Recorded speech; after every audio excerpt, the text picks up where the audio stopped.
শিখা দেবীর মেয়ে টুম্পা বিকেলবেলা বাড়ি ফিরে আসে এবং আনন্দিত গলায় তার মাকে বলে, মা দেখো আমি কি করে এসেছি। তুমি তো শুনলে অবাক হয়ে যাবে। আমাদের বংশের কেউ কোনোদিনও এত সাফল্য পেয়েছে বলে তো আমার মনে হয় না। এমনিতেও এই বংশের প্রথম গ্র্যাজুয়েট মেয়ে আমি। তার উপরে আজকে যে কাণ্ডটা ঘটেছে সেটা শুনলে তো ফ্যামিলির লোকজন আমাকে মেডেল দেবে। আরে বাবা, তুই তখন থেকে তো বলেই যাচ্ছিস, কি করেছিস সেটা তো বল। আমি জানি তুই ভালো কিছুই করেছিস, কিন্তু কাজটা কি সেটা না শুনলে আমি তোর প্রশংসা করব কি করে বলতো? আরে বাবা ধৈর্য ধরো, সবকিছুটাই শুনতে পাবে। কেউ যা করতে পারেনি তা আমি আজকে করে দেখিয়েছি। মা আমি চাকরি পেয়েছি, চাকরি, ৮,০০০ টাকা বেতন। এবার বলো কেমন কামাল করেছি আমি। সত্যি বলছিস? তুই চাকরি পেয়েছিস নাকি? আমার তো আনন্দের ঠিকানা নেই রে। আমি জানতাম তুই চাকরি পাবি। তোকে কত কষ্ট করে পড়িয়েছি বলতো। আমাদের পরিবারে তোর মতন ইংরেজি কেউ বলতে পারে না, বুঝলি? এখন তুই চাকরি পেয়ে গেছিস, এই খবরটা পুরো চারিদিকে ছড়িয়ে দিতে হবে। তারপর দেখবি তোর জন্য কত ভালো ভালো সম্বন্ধ আসছে। আরে সবে তো চাকরি পেয়েছি, এখন দাঁড়াও একটু ঘুরবো ফিরবো, তারপরে আমি বিয়ে করব। তবে হ্যাঁ, তুমি যদি সম্বন্ধ দেখতে চাও তাহলে দেখতে পারো, আমার কোনো আপত্তি নেই। টুম্পা ৮,০০০ টাকা চাকরি পাওয়ার পর তার এবং তার বাড়ির লোকের গর্ভের সীমা ছিল না। শিখা দেবী রাস্তায় যাতায়াত করার সময়ও লোকজনকে দাঁড় করিয়ে করিয়ে তার মেয়ের গুণগানের কথা বলতেন এবং কিভাবে সে এত ভালো একটা চাকরি পেয়ে গেল সেই গল্পই শোনাতেন। এভাবেই দিন যায়। একদিন টুম্পা বাস স্ট্যান্ডে দাঁড়িয়ে দাঁড়িয়ে অপেক্ষা করছিল। এমন সময় রজত নামে একটি ছেলে গাড়ি নিয়ে সেখান থেকে যাচ্ছিল। টুম্পা তার কাছে লিফট চায় আর বলে, হ্যালো মিস্টার, আপনি কি নিউ মার্কেটের দিকে যাচ্ছেন? যদি কিছু মনে না করেন তাহলে আপনি আমাকে একটু ছেড়ে দেবেন। আসলে আমার গাড়িটা খারাপ হয়ে গেছে। ড্রাইভার গাড়ি নিয়ে গেছে কিন্তু এখনো আসছে না। ওদিকে আবার আমার অফিসে একটা ইম্পর্টেন্ট মিটিং আছে। সময় মতো না পৌঁছালে অনেক বড় ডিল ক্যান্সেল হয়ে যাবে। বুঝতেই তো পারছেন আমি কত বড় প্রবলেমে ফেসে গেছি। প্লিজ আমাকে একটু হেল্প করুন। টুম্পা পরনে জিন্স প্যান্ট টপ পরেছিল এবং খুব স্মার্টলি কথা বলছিল, যার ফলে রজত ভাবে সে কোনো বড় কোম্পানিতে উঁচু পোস্টে চাকরি করে। এরপর রজত টুম্পাকে লিফট দেয় এবং তাকে তার অফিসের কাছে ছেড়ে দেয়। টুম্পা গাড়ি থেকে নেমে চলে যায়। হাতে আইফোন, ল্যাপটপের ব্যাগ, এসব কিছু দেখে রজত মনে মনে টুম্পার বিষয়ে খুব ভালো ধারণা করে ফেলে। পরের দিন রজত তার মা ঝুমা দেবীকে টুম্পার ব্যাপারে বলেন। ওদিকে টুম্পা বাড়ি ফিরে তার মাকে বলে, মা মা মা জানো আজকে কি হয়েছে?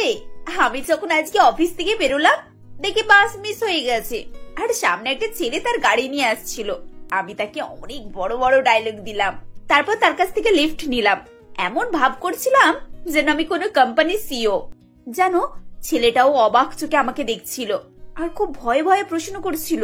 শেষে আমার আইফোনের কভারওয়ালা ৬,০০০ টাকার ফোনটা দিকে হাঁ করে তাকিয়েছিল। ও মনে হয় ভেবেছে আমি আইফোন ব্যবহার করি।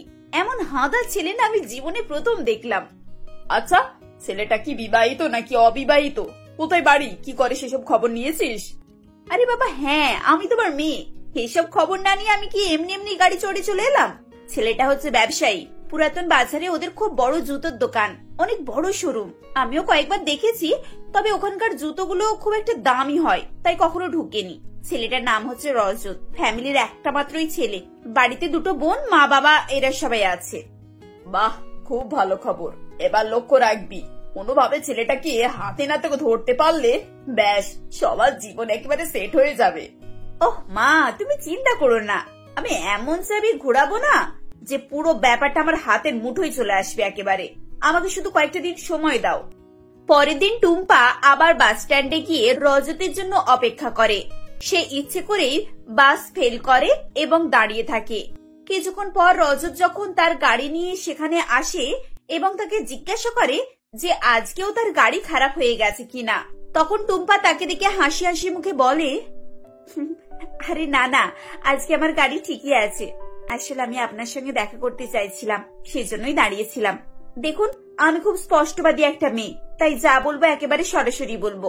আসলে কালকে আপনার সঙ্গে কথা বলার পর তখন থেকেই আপনার কথা মনে হচ্ছিল। আমি তো আপনার কাছ থেকে আপনার ফোন নাম্বার বা অ্যাড্রেস কিছুই নিইনি, এর জন্য এখানে আপনার গাড়ির অপেক্ষা করছিলাম, যদি কোনোভাবে আপনার সঙ্গে দেখা হয়ে যায়। এরপর টুম্পা রজতের গাড়িতে উঠে বসে এবং দুজনের মধ্যে কথাবার্তা হতে থাকে। টুম্পার কথাবার্তা চালাকি রজত ধরতে পারে না।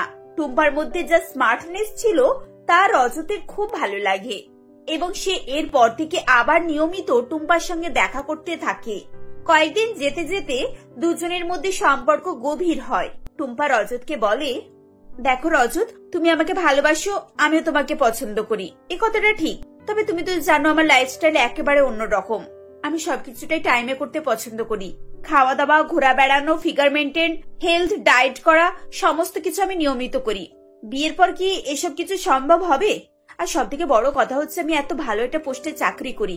আমি কখনো এই জব ছাড়তে পারবো না। সারাটা জীবন আমি চাকরি করে যেতে চাই। তোমাদের বাড়ির লোক যদি এতে সম্মত থাকে তাহলেই আমি বিয়ে করতে পারি। রজত টুম্পার প্রত্যেকটা শর্ত মেনে নেয় এবং দুদিক থেকেই দুই পরিবারের জানাজানির পর তাদের বিয়ের কথাবার্তা এগোতে থাকে। কিছুদিন পর খুব ধুমধাম করে তাদের বিয়ে হয় এবং রজত মনে মনে ভাবে যে টুম্পাকে বিয়ে করে সে খুব বড় একটা দান মেরে ফেলেছে। এত বড় বাড়ির মেয়ে, এত ভালো চাকরি করে, তার উপরে এত স্মার্ট। তার মতো জুতো ব্যবসায়ীর কপালে এরকম একটা মেয়ে আছে বলে সে কল্পনাই করতে পারেনি। এদিকে বিয়ে করে এসে টুম্পার নাটক শুরু হয়ে যায়।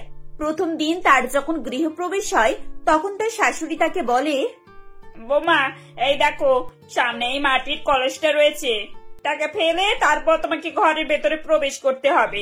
তারপরে এই আলতা রাখা পাত্রে পা ডুবিয়ে ঘরের ভেতরে তোমাকে পায়ের ছাপ ফেলতে হবে। শুনুন, আমি এসব কলস টলস না ফেলতে পারবো না। আমার নখগুলো খুব শৌখিন।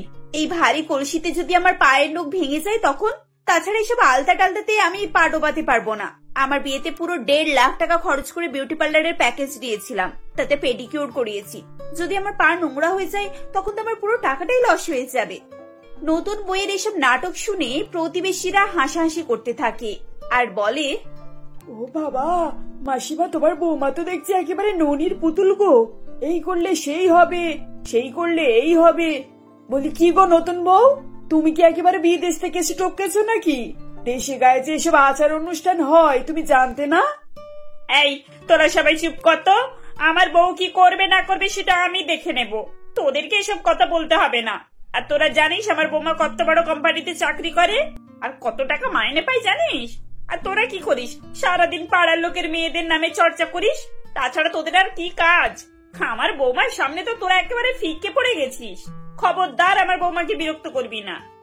বাবা, খুব তো মাসিমা দেখছি বৌমার নামে একেবারে মালা জপছো। বলি সবে তো বউ ঘরে এসেছে, এখন থেকেই এত খাতির? দাঁড়াও দাঁড়াও, কিছুদিন যাক, তোমার বউ কেমন সেটা আগে দেখো, তারপর না হয় আমাদেরকে সব বলবে। এই তোকে বারণ করেছি তো, তোরা আমার বৌমাকে না রামু শামুর বউ ভাবিস না। কে হলো আমার বাড়ির বউ, তাই কোনো কিছু বলার আগে না চিন্তা ভাবনা করে বলতে আসবি। এভাবেই ঝুমা দেবী তার নতুন বৌমার নামে গুণগান করছিলেন, যা শুনে পাড়ার মেয়েরা আর কিছুই বলতে পারে না এবং তারা যে যার বাড়ি চলে যায়। এদিকে শ্বশুর বাড়ির সবাই নতুন বউকে পেয়ে আহ্লাদে আটখানা। তারা এমন ভাব দেখাচ্ছিল যেন তারা আকাশের চাঁদ পেয়ে গেছে, আর সেজন্যই টুম্পারও মাটিতে পা পড়ছিল না। একটার পর একটা নানান ধরনের গল্প দিয়ে শ্বশুরবাড়ির লোকজনকে আরো বেশি করে পট্টি পড়াচ্ছিল। আচ্ছা মা, আপনারা এখানে কাজের মেয়েদেরকে কত টাকা করে দেন? মানে এই ধরুন রাঁধুনি আর বাড়ির কাজ যারা করে মোট কত টাকা পায়? বৌমা, সব মিলে ধরে নাও ওই 15,000 টাকার মতো করে দিতে হয়। রান্না যে করে তাকে 6,000 টাকা, আর বাদ বাকি কাজ যারা করে তাদেরকে মোট ওই 9,000 টাকার মতো। ও আচ্ছা আচ্ছা, ঠিক আছে, আজ থেকে আপনি আমাকে 12,000 টাকা দেবেন, আর এদেরকে কাজে রাখতে হবে না। আমি আমার বাপের বাড়ি থেকে লোক আনাবো, ওরা 12,000 টাকাতে কাজ করে দেবে। আপনার তো অন্তত প্রত্যেক মাসে 3,000 টাকা করে সেভ হবে, তাই না? টুম্পার কথা শুনে তার ননদ বিয়েও হাসতে হাসতে তার মাকে বলে, দেখলে তো মা, তোমার বৌমা কত বড় বিজনেসম্যান, তোমার 3,000 টাকা বাঁচিয়ে দিচ্ছে। এত ভালো সুযোগ বারবার আসবে না, কিন্তু তাড়াতাড়ি হ্যাঁ করে দাও। এরপর টুম্পা তার বাপের বাড়ি থেকে 2,000 টাকা মাইনেওয়ালা রাঁধুনি এবং 2,000 টাকা মাইনেওয়ালা কাজের লোক নিয়ে আসে। শ্বশুর বাড়ি থেকে 12,000 টাকা নিয়ে কাজের লোককে 4,000 টাকা দেয় এবং বাকি 8,000 টাকা সে নিজের পকেটে রাখে। এভাবে বাজার থেকে, দোকান থেকে, সব জায়গা থেকে সে টাকা মেরে মেরে নিজের পকেট ভরতে থাকে। কিছুদিন পর টুম্পা শেয়ার মার্কেট সম্পর্কে একটু ধারণা নেয় এবং ঠিক করে যে সে শেয়ার মার্কেটে টাকা খাটাবে এবং এর জন্য সব থেকে ভালো কাস্টমার তার শ্বশুরবাড়ির লোকজন। সে শ্বশুরবাড়ির লোকজনের কাছে যায় আর বলে, মা, বাবা, দিদি, দেখো তোমরা কত কত টাকা বিভিন্ন জায়গায় ইনভেস্ট করো, কিন্তু লাভের তো কিছুই হয় না। আমাদের কোম্পানি একটা নতুন স্কিম এনেছে। ওই সপ্তাহে 2000 টাকা করে দিলে 5 দিনের ভেতরে টাকা ডবল হয়ে যাবে। তোমরা যদি রাজি থাকো তাহলে এই স্কিমে টাকা দিতে পারো। গ্যারেন্টি আমি নিচ্ছি, তোমাদের টাকা আমি ডুবতে দেব না। টুম্পার কথা শুনে সবাই একটু চিন্তা ভাবনা করে। তারপর 2000 টাকা করে দিয়ে মোট 8000 টাকা নিয়ে টুম্পা শেয়ার মার্কেটে টাকা খাটায়, কিন্তু তার টাকা ডুবে যায়। তবুও সে হাল ছাড়ে না। নিজের টাকা থেকে 16,000 টাকা নিয়ে সে বাড়ির লোককে ফিরিয়ে দেয়। সবাই খুব খুশি হয়ে যায়। আমি সাধে বলেছিলাম যে আমার বউ কোটি টাকার বউ। দেখবে আমার বৌমা আমাদের একদিন কোটিপতি বানিয়েই ছাড়বে।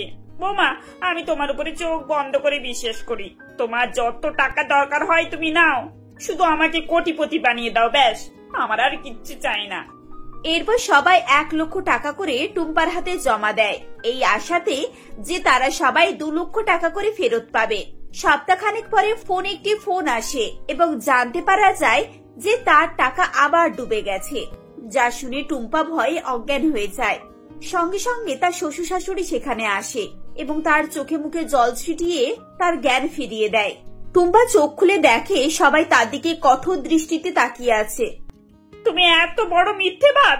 তুমি একটা কোম্পানিতে 8000 টাকা মাইনেতে চাকরি করো, আর এমন ভাব দেখাতে যেন 80,000 টাকা মাইনে তোমার, আর কাজের লোকের নাম করে আমাদের কাছ থেকে টাকা নিয়ে নিজের কাছে রাখো।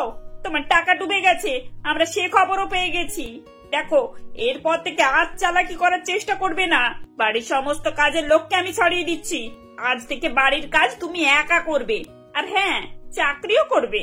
চাকরিতে যা টাকা ইনকাম করবে সব কিন্তু আমাকে এনে দেবে। আমার যে টাকা তুমি নষ্ট করিয়েছো প্রত্যেকটা টাকা আমি গুনে গুনে তোমার কাছ থেকে আদায় করব, এই বলে রাখলাম। ব্যাস, টুম্পার কি বা করত? এত বড় ক্ষতির ভরণ পোষণ তো তাকে করতেই হতো। এরপর থেকে টুম্পা আর কাউকে বোকা বানানোর চেষ্টা করে না এবং কোটি টাকার বৌমা এইভাবেই 2 দিনে 2 টাকার হয়ে যায়। তাই সবাই দেখে আর হাসে।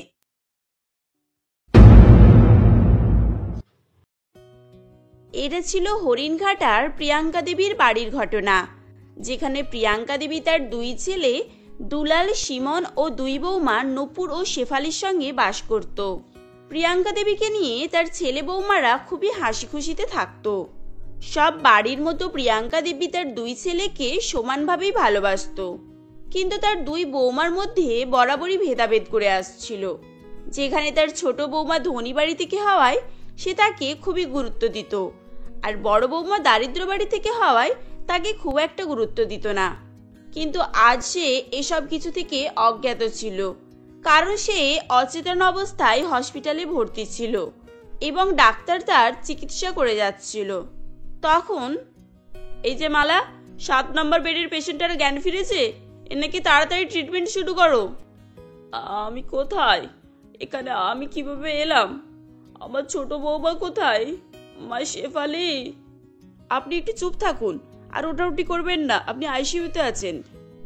ডাক্তারটির কথা শুনে প্রিয়াঙ্কা দেবী অবাক হয়ে যায়। ও তার বুঝতে বাকি থাকে না যে তার পরিস্থিতি এখন কি আছে। এরপর কিছুক্ষণের মধ্যেই সেখানে প্রিয়াঙ্কা দেবীর বড় বৌমা নূপুর আসে এবং সে বলে, মা, আপনার জ্ঞান ফিরেছে। ঈশ্বরের অশেষ করুণা মা, যে উনি আমার কথা শুনেছেন।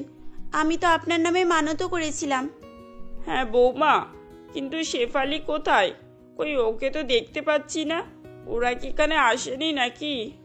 প্রিয়াঙ্কা দেবীর মুখে শেফালির কথা শুনে নূপুরের মন খারাপ হয়ে যায়, যদিও সে জানতো যে তার শাশুড়ি তার ছোট যা নূপুরকেই বেশি ভালোবাসতো। এরপর সে বলে, মা, আপনি চিন্তা করবেন না, ওরা বাড়িতেই আছে, আর আজ বিকালেই আপনার এখান থেকে ছুটি হয়ে যাবে। আপনি তখন বাড়িতে গিয়েই না হয় ওর সঙ্গে দেখা করে নেবেন। নূপুর এভাবেই বললে তখন প্রিয়াঙ্কা দেবীর দুশ্চিন্তা দূর হয়। এভাবেই বেশ কিছুক্ষণ সময় কেটে যায়। এরপর বিকাল হয়ে গেলে ডাক্তার প্রিয়াঙ্কা দেবীকে হসপিটাল থেকে ছুটি দিয়ে দেয় এবং তারা বাড়িতে চলে আসে। কিন্তু প্রিয়াঙ্কা দেবী তখনও অসুস্থ ছিল, আর তাই সে বিছানাতেই শুয়েছিল। ঠিক তখনই সে পাশের ঘর থেকে শেফালি ও সিমনের কথা বলার আওয়াজ পায়। তখন, দেখো সিমন, আমি আর এখানে থাকতে চাই না, বুঝেছো? কারণ আমি তোমার অসুস্থ মায়ের পটি সাফ তথা সেবা যত্ন করতে পারবো না। আর আমি তাই আমার মায়ের বাড়ি চলে যাচ্ছি। এখন তুমিও আমার সঙ্গে ওখানে চলো। কিন্তু শেফালি, তুমি এভাবে বললে কিভাবে হবে? যেখানে কিছুদিন পরই তো আমার বার্থডে আছে, তাই না? এখন এখানে জন্মদিন সেলিব্রেট করার পরও তো আমরা যেতে পারি। হ্যাঁ আছে তো, তুমি ওখানে আমাদের সঙ্গে বার্থডে সেলিব্রেট করবে। আর দেখবে আমার বাবা কত বড় বার্থডে পার্টি দেয়। যেরকম আমার বার্থডেতে আয়োজন করেছিল ঠিক একইভাবে তোমার বার্থডেও সেলিব্রেট করবে। এখন তুমি আমার সঙ্গে যাবে, হ্যাঁ কিনা বলো? শেফালি এভাবেই বললে তখন সিমনের আর কিছুই বলার থাকে না। ও সে প্রিয়াঙ্কা দেবীর কাছে গেলে প্রিয়াঙ্কা দেবী তখন বলে, থাক বাবা, তোকে আর কিছু বলতে হবে না। আমি তোদের দুজনের সব কথাই শুনে নিয়েছি। এখন যখন তোরা থাকবি না, তাহলে আমি তোদেরকে রাখতেও পারবো না। আসলে মা, তুমি ব্যাপারটা বুঝতে পারছো না। এখন শেফালি এটাই চাইছে, আর আমি বা কি করব বলো? তুমি তো জানোই যে ওর বাবা কত ধনী। এখন ওনার কথা না শুনলে হয় বলো? আচ্ছা মা, ঠিক আছে, আমরা আসছি, তুমি নিজের খেয়াল রেখো। এই বলে সিমন তখন শেফালির সঙ্গে সেখান থেকে চলে যায়, যেটা দেখে প্রিয়াঙ্কা দেবী কান্নায় ভেঙে পড়ে। ঠিক সেই সময় সেখানে নূপুর আসে ও সে বলে, মা, আপনি এভাবে কাঁদবেন না, আমি তো আছি। আমি আপনাকে কোনোই অসুবিধা হতে দেব না। আর আপনি দেখবেন খুব তাড়াতাড়ি আপনি সুস্থ হয়ে উঠবেন। হ্যাঁ রে মা, সে আমি জানি, কিন্তু এটা আমি অনেক পরে বুঝতে পেরেছি। এটা আমার অনেক আগেই বোঝা উচিত ছিল। আর তা না বুঝে আমি তোর সঙ্গেই অনেক অন্যায় করেছি। তোকে অনেক অপমান করেছি রে মা। আসলে প্রিয়াঙ্কা দেবী ঠিকই বলছিল, কারণ সে আজ অনুতপ্ত হলেও কয়েক মাস আগে এরকম মোটেও ছিল না। কয়েক মাস আগের ঘটনা। এমনই সেদিন সকালে প্রিয়াঙ্কা দেবী ঘুম থেকে উঠেছিল এবং তখন সে দেখে তার ছোট বৌমা অর্থাৎ শেফালি আগে থেকেই উঠে ঘর বাড়ি পরিষ্কার করছে। তখন, আরে ছোট বৌমা, তুমি এত সকালে উঠেছো যে? আর তুমি এসব কি করছো? বাড়িতে তো বড় বৌমা আছে, ওকে বললেই তো ও এগুলো করে দেয়। হ্যাঁ মা, সে আমি জানি। আর দিদিকে জামা কাপড় ধুতে দিয়েছি। আসলে কাল আমার বার্থডে, আর আমার বাবা বলেছেন আমাদের এই বাড়িতেই বার্থডে সেলিব্রেট করবেন। কি বার্থডে? সেটা আবার কি? কই এরকম অনুষ্ঠানের কথা তো আমি আগে কখনো শুনিনি। ওহ মা, আপনিও না এমন কথা বলেন। ওটা বার্থডে নয়, ওটা ইংলিশে বার্থডে, মানে জন্মদিন। এবারে বুঝেছেন? হ্যাঁ, সেটা আগে বলবে তো। আমি মুখ্য সূক্ষ্ম মানুষ, এসব ইংলিশ কথাবার্তা কিভাবে বুঝবো বলো? বুঝবেন না মানে আপনাকে বুঝতেই হবে, কারণ আপনি আমার মানে দীপঙ্কর বাবুর মেয়ের শাশুড়ি। আর আপনি আমার বাবাকে তো জানেনই। আসলে শেফালি ঠিকই বলছিল, কারণ তার বাবা দীপঙ্কর বাবু খুবই ধনী ব্যবসায়ী ছিলেন। আর শেফালি ধনী বাড়ি থেকে হওয়ায় প্রথম থেকে প্রিয়াঙ্কা দেবী তাকে খুবই স্নেহ করত। এরপর ছোট বৌমার কথা মতো প্রিয়াঙ্কা দেবীও বাড়ির সাজসজ্জার কাছে লেগে যায়। এভাবেই বেশ কিছুক্ষণ কেটে যায় ও তারা কিছুক্ষণের মধ্যে বাড়িকে একেবারে সাজিয়ে ফেলে। এরপর সন্ধ্যা হলে এক এক করে সেখানে সকল নিমন্ত্রিত ব্যক্তিরা আসতে থাকে। তখন, বাবা, ছোট বৌমার বাবা তো এই অল্প সময়তেই এত আয়োজন করে ফেললো। লোকজন দেখে তো মনে হচ্ছে পুরো পাড়াকেই মেয়ের জন্মদিনে নিমন্ত্রণ করেছে। মা, আপনি এখানে দাঁড়িয়ে দাঁড়িয়ে কি ভাবছেন? এদিকে আসুন আর দেখবেন। চলুন, সকলে আমায় কত গিফট দিয়েছে। বাবার বন্ধুরা তো কেউ কেউ আবার আমাকে খাট আলমারিও দিয়ে যাচ্ছে। হ্যাঁ বৌমা, সে তো দেখতেই পাচ্ছি। আর সেগুলো নিয়েই ভাবছিলাম, সত্যি যে জন্মদিনে এত ভালোভাবে অনুষ্ঠান করা যায়, এটা আমি জীবনের প্রথম দেখছি। আরে সে কি বলছেন মা? আপনি কি এর আগে কখনো জন্মদিন সেলিব্রেট করেননি নাকি? আর কয়েকদিন পর তো আপনারও জন্মদিন আছে। আর শুনলাম সেদিন নাকি আপনার বড় বৌমারও জন্মদিন।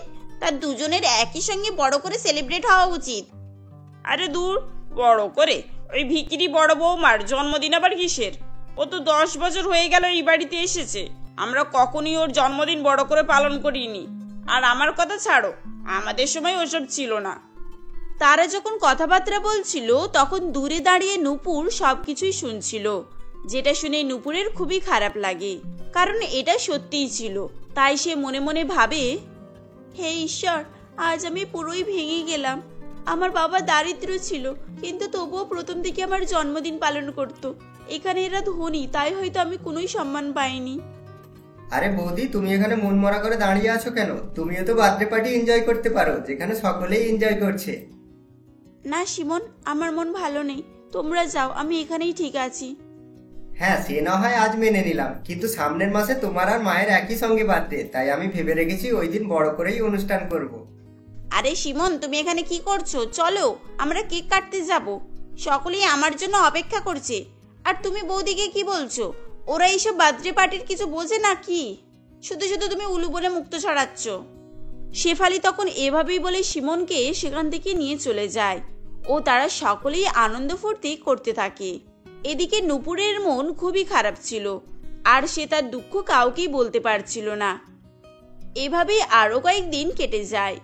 এমনই একদিন প্রিয়াঙ্কা দেবী সিঁড়ি থেকে নামছিল, আর তখন সে পা পিছলে পড়ে যায়, আর তাই সে হসপিটালে ভর্তি ছিল। মা, ওইসব বাদ দিন, ডাক্তার বলেছেন আপনি কয়েকদিনের মধ্যেই হাঁটাচলা করতে পারবেন। হ্যাঁ রে মা, সে আমি জানি। আর তুই চিন্তা করিস না রে মা, এই বছর আমি তোর জন্মদিন খুব ধুমধাম করেই মানাবো, যাতে সকলের সারা জীবন মনে থাকে। না মা, আপনাকে কিছুই করতে হবে না, আপনি বলেছেন এতেই আমি খুশি। যদিও আমার মতো দারিদ্র বাড়ির মেয়েকে এইসব মানায় না। না রে মা, কে বলেছে তুই দারিদ্র? তুই সব থেকে ধনী, কারণ তোর কাছে অনেক বড় হৃদয় আছে, যেটা সকলের কাছে থাকে না। আর তুই চিন্তা করিস না, সেদিন আমারও জন্মদিন, তাই দুজনেই আনন্দ করব। প্রিয়াঙ্কা দেবীর কথা শুনে তখন নূপুর খুবই খুশি হয়ে যায় এবং প্রিয়াঙ্কা দেবী কয়েকদিনের মধ্যেই সুস্থ হয়ে ওঠে ও সে তার কথা মতোই তার বড় বৌমার বার্থডে পার্টির আয়োজন করে এবং সকল আত্মীয়দের নিমন্ত্রণ করে। এভাবেই বেশ কয়েকদিন কেটে যায়। এমনই সেদিন নূপুর ও প্রিয়াঙ্কা দেবীর বার্থডে ছিল ও সেদিন সকালেই হঠাৎ শিমন শেফালিকে নিয়ে তাদের বাড়িতে আসে। তখন এই যে মা, শুনছো? চলো আমাদের সঙ্গে, আজ আমরা তোমার বার্থডে পার্টির আয়োজন করেছি। তোমাকে বলেছিলাম না যে এই বছর তোমার বার্থডে সেলিব্রেশন করব? তাই এখন তো তোমার শরীরও ভালো হয়ে গিয়েছে, তুমি চাইলেই আমাদের সঙ্গে যেতে পারবে। না রে বাবা, আমি তোদের সঙ্গে যেতে পারবো না। আসলে আজ আমি আমার বড় বৌমার জন্মদিন উদযাপন করব, আর সকলকে নিমন্ত্রণও করা হয়ে গিয়েছে। তাহলে আর কি বলবো, চলো শিমন, আমরা মায়ের জন্য ভালো আয়োজন করলাম, কিন্তু উনি হয়তো সেগুলো চান না। না শেফালি, আমি আর তোমার কথা শুনবো না, কারণ এর আগের বার আমি তোমার কথা শুনে অনেক বড় ভুল করে ফেলেছি। দ্বিতীয়বার আমি আর সেই ভুল করতে চাই না। আর মা, তুমি আমায় ক্ষমা করে দাও, আজ আমি তোমাদের সঙ্গে এই বাড়িতে বার্থডে পার্টি এনজয় করব। শিমন সেদিন এভাবেই তার মা ও বৌদির কাছে ক্ষমা চাইতে থাকে, যার ফলে তারাও তাদেরকে ক্ষমা করে দেয়। সবকিছু দেখে শেফালিও তার ভুল বুঝতে পারে ও সেও সেদিন সেখানে থাকার সিদ্ধান্ত নেয়। এরপর তারা সকলে মিলেই অনুষ্ঠান উদযাপন করে, যেটা দেখে অনুষ্ঠানে আগত সকলেই প্রিয়াঙ্কা দেবীরও গুণগান করতে থাকে ও তার বৌমার প্রতি ভালোবাসার উদাহরণ দিতে থাকে। আর তাই প্রিয়াঙ্কা দেবীও খুব খুশি হয়ে যায় ও তারা পরবর্তীতে সকলে মিলে হাসি খুশিতে বসবাস করতে থাকে।